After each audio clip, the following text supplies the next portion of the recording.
and Lifted Up, story by Jodi Arroyo.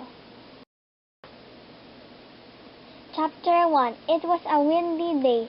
The mailman barely made it to the front door.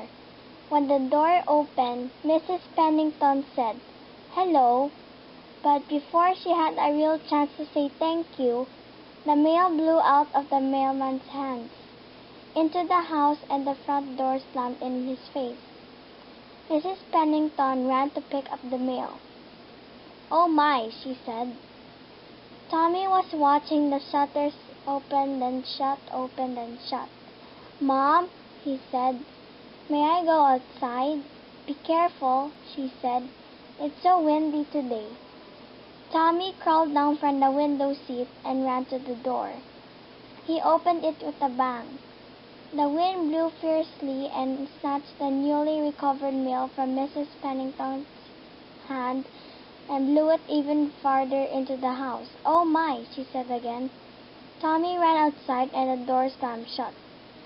Outside, yellow, gold, and red leaves were leaping from swaying trees, landing on a roof, jumping off the roof, and then chasing one another down the street in tiny whirlwinds of merriment. Tommy watched in fascination. Then he said, "If I were a leaf, I would travel and fly clear across the world."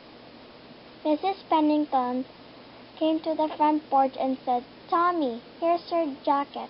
Put it on, please." But she didn't see Tommy anywhere.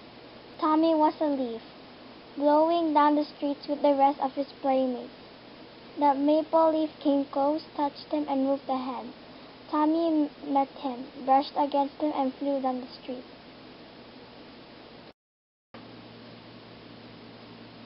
Chapter 2. Tommy thought that this was fun. The maple leaf blew in front of him. It was a bright red with well-defined veins. The sunlight shone through it, giving it a brilliance never before seen by a little boy's eyes. "Where'll we go now?" said Tommy. "Follow me to the city dump. Most of my friends are there," said the maple leaf. So the wind blew Tommy and the maple leaf along. Tommy thought of his choices. He wanted to continue to play. "Okay, fine," said Tommy.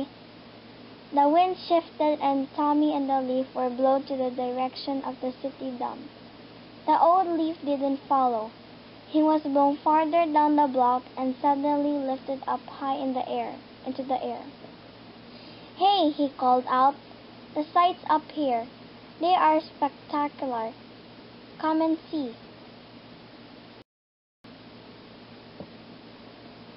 Chapter 3.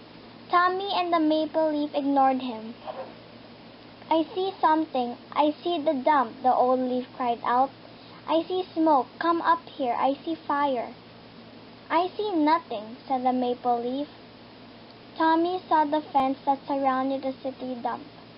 He was happy to be with his friend. They would have fun in the dump. Suddenly, a car pulled up. It was Tommy's mom. Mrs. Pennington wasn't about to let her son run into the city dump. "Not so fast," she said, getting out of the car. "You are not allowed to play in there. Don't you see the smoke?" Tommy saw the maple leaf blow against the wall and struggled to get over. He tried to get the leaf, but he can't reach it. Mrs. Pennington got the leaf and put it in her pocket. "There," she said. "It will be safe until we go home." Tommy smiled, ran to the car, and got in. He rolled down the back window and looked up into the sky. He wondered where the old leaf had gone. Perhaps one day he would see what the old leaf had seen. Perhaps. The end.